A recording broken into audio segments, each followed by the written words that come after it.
What's up guys, today we're going to be talking about how you should fly when you're near power lines. First, before we dive too deep in this, I am not recommending that you fly near power lines whatsoever. It is incredibly dangerous, even if you have the brand new Phantom 4 and it has those two cameras on the front to sense when you're going to run into something. They do not work whatsoever with power lines because they're so small, the cameras can't see them at all. So definitely don't fly near power lines if you don't have to, and technically there's no reason you would have to anyways. But if you find yourself in a situation where you really need to fly in a specific location and there are power lines there, there's a couple of suggestions I have that you can do to prevent a crash.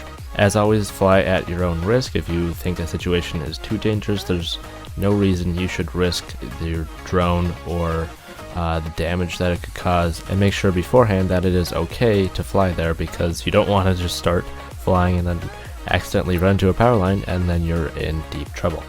I bring this topic up because I just came back from a shoot where I was filming a construction site, and there were a whole slew of power lines everywhere, and as soon as I saw those I was like, this is going to be very difficult because you have to be extra cautious whenever you're within like 100 feet of power lines.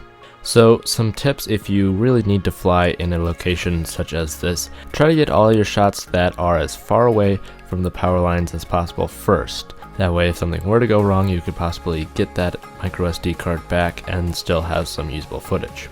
You always want to fly line of sight, and technically you're supposed to fly line of sight all the time whenever you're flying a drone.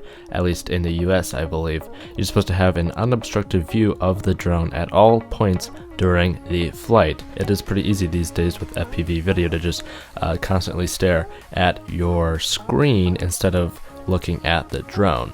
But whenever you're near power lines, there could be a lag, or you might not see something if you're flying either left, right, or backwards, or straight up and the camera's not pointing that direction.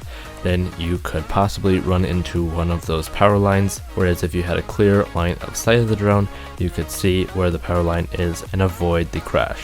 Some other things I did on this shoot was I almost rarely flew at the same height as the power lines. There were a couple of instances where I was below the power lines, we'll talk about those in a second, but then for a majority of the flight I was a good 50 to 100 or more feet above the power lines. This is a great way, especially if you have trees there too, or anytime you're in an area that's not open, there's stuff in the way. It's great to fly above all that stuff because then there's a much lesser chance of you running into something. Alright, so power lines are relatively speaking pretty low to the ground, so I would suggest, unless you're incredibly skilled or the power lines are very high up, I would never suggest flying under power lines. If you were to need a shot where the drone goes under the power lines, there's a trick I did right here, and you'll see it looks like the drone is flying there, but in reality I had all the propellers off and I was just holding the drone, so the gimbal was still on and it was recording, but I was just holding the drone and walking with it. This is very similar to if you had a Ronin or something like that. It would be just like that, but then you don't have to bring another camera, you can just hold the drone and walk with it. And that gives that same smooth effect that the drone would, except now you have zero chance of running into the power lines because you're holding on to the drone. A couple other tips are, before your flight, if you want to look around, or if you can walk around and just see where the power lines go, then you'll get a better understanding of where you can fly and what areas are just too close to be safe. My last piece of advice is to just use common sense. There's several videos of people crashing into power lines just because they weren't paying attention whatsoever. So just make sure that you're always paying attention to where your drone is, and that goes for any time, but especially when you're near power lines, just because they are so dangerous and almost invisible to see. Thank you for watching, and I hope you learned how to fly safer around power lines. These tips can actually be applied to a lot of other obstacles, such as trees, bridges, basically anything that could obstruct your flight. And as always, don't forget to keep it pro.